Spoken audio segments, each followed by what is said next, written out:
Buenas tardes, amigos. La redención del capitán Stanley Lord.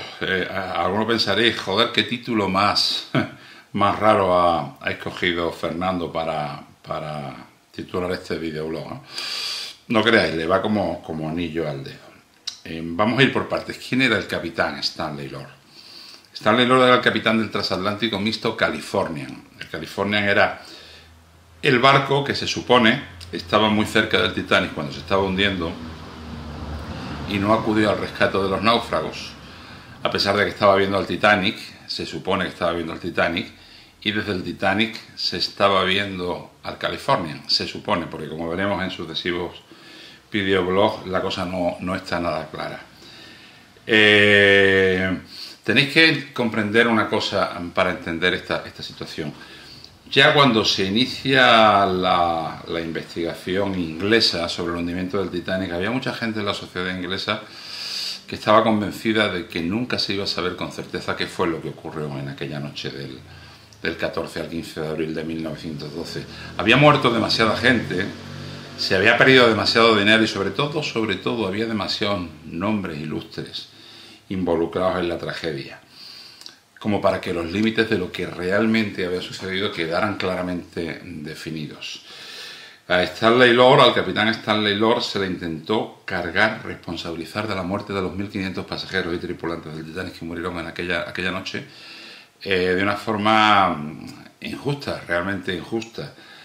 Aunque no hubo una condena explícita, fue despedido de su trabajo como capitán del California y quedó socialmente estigmatizado para el resto de su vida. Él era un excelente marino. Y si bien es cierto que aquella noche no tuvo el comportamiento que se espera de un oficial de marina, tampoco se le puede responsabilizar del hundimiento del Titanic, y no se les puede responsabilizar, como vamos a ir viendo, de no haber acudido a rescatar a los náufragos del Titanic. Hay mucho que discutir y mucho que debatir. Voy a hacer el videoblog en 3 o 4 partes porque es un poco denso, el tema es un poco denso. Lo voy a explicar no solo desde el punto de vista del historiador marítimo o del investigador de naufragios, sino también del marino, para que entendáis qué fue lo que pasó entre el Titanic y el California aquella noche, qué fue lo que se dijo y qué fue lo que en realidad pudo haber sucedido. Empezamos el relato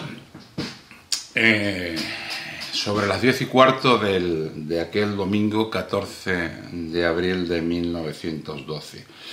El Californian, el transatlántico mixto Californian, iba navegando a velocidad media desde Liverpool a Boston, y en el puente de mando se encontraba el tercer oficial del barco, Victor Groves, ese era su nombre.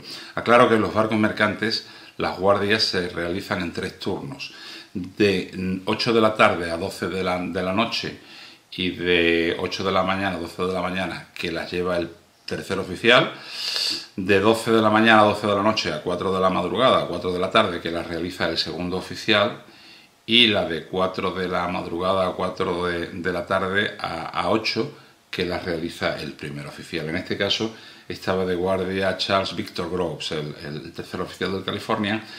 Iba navegando, como digo, a velocidad moderada, no muy rápido, porque tenían noticias de que había hielo en la zona. De hecho, por la mañana, cuando había luz, habían visto varios grandes icebergs, y bueno, el capitán Stanley Lord había ordenado moderar la velocidad.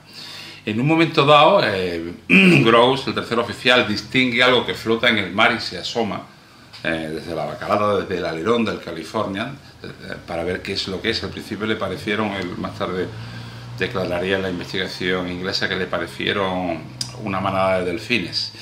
Se asomó, pero en ese momento entró al puente el capitán Lord y le dijo: ese hielo, señor Groves, ordene parar la máquina.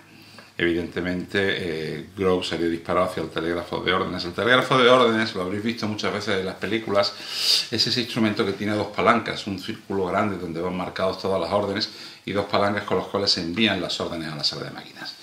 Puso el telégrafo en atención y después para, y el Californian quedó parado. En el momento en que empezó a perder velocidad y a perderse, tanto el capitán Lord como Groves, como el timonel que se encontraba en el puente, pudieron comprobar cómo un enorme banco de hielo comenzaba a rodear al California.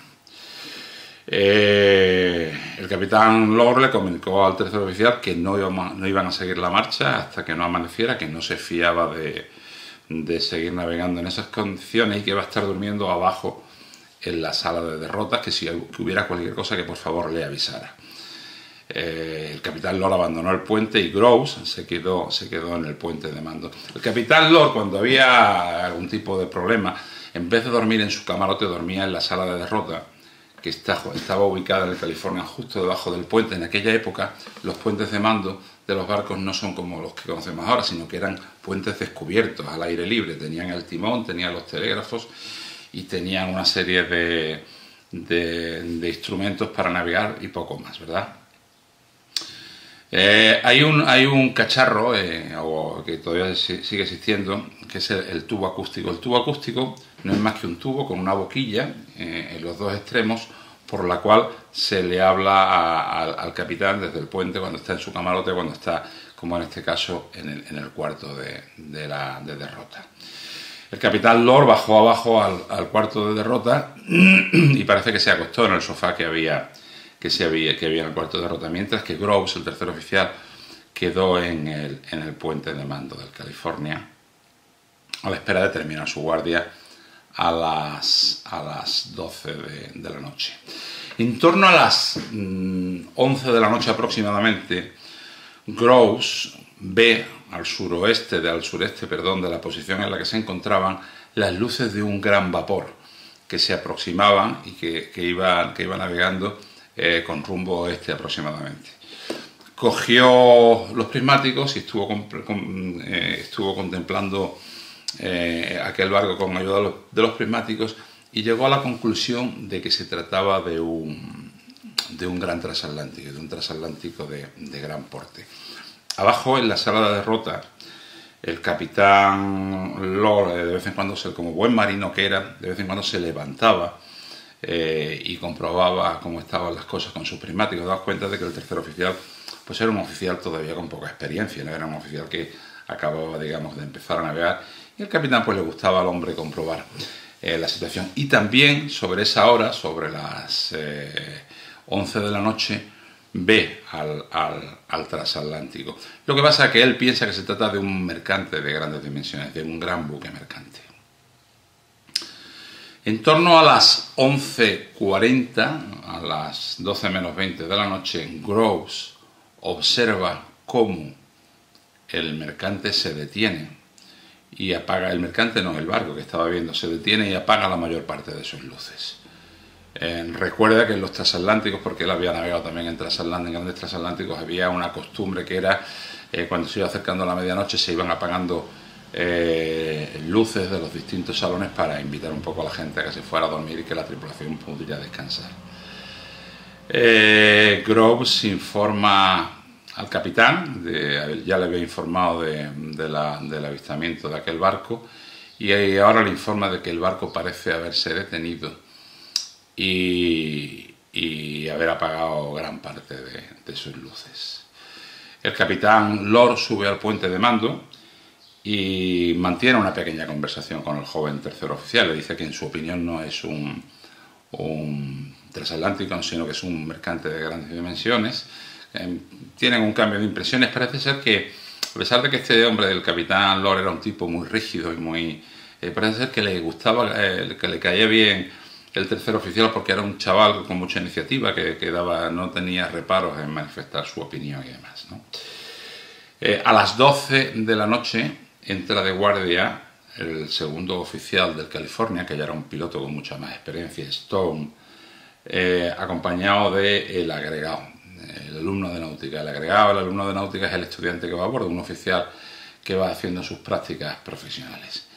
Y relevan a Groves en el puente de mando. Toman una taza de café y Groves le informa de todas las novedades, de que están rodeados por un banco de hielo, de que el capitán ha ordenado no proseguir con la marcha hasta que no salga el sol, y le informa del extraño barco, extraño porque parece que había parado en alta mar y que había apagado sus luces, y le sugiere al segundo oficial, a Stone, que lo vigile porque, en fin, tiene una sensación extraña con respecto a ese barco.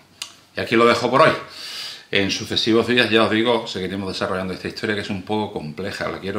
Os la quiero contar despacio y con mucho detalle para que podáis entenderla bien, para que podáis entender lo que pasó aquella noche y que veáis que las cosas no están más claras.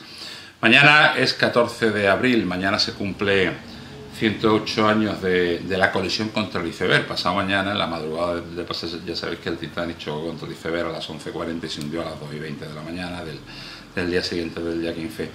Mañana voy a hacer un videoblog un tanto personal sobre el Titanic. Os voy a contar la verdadera historia de la orquesta del Titanic.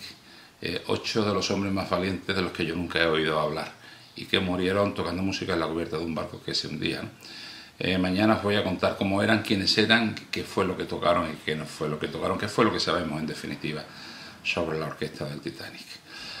Por hoy nada más, continuaremos con esta historia del capitán Stanley Lord y del California, ¿de acuerdo? Un fuerte abrazo marinero.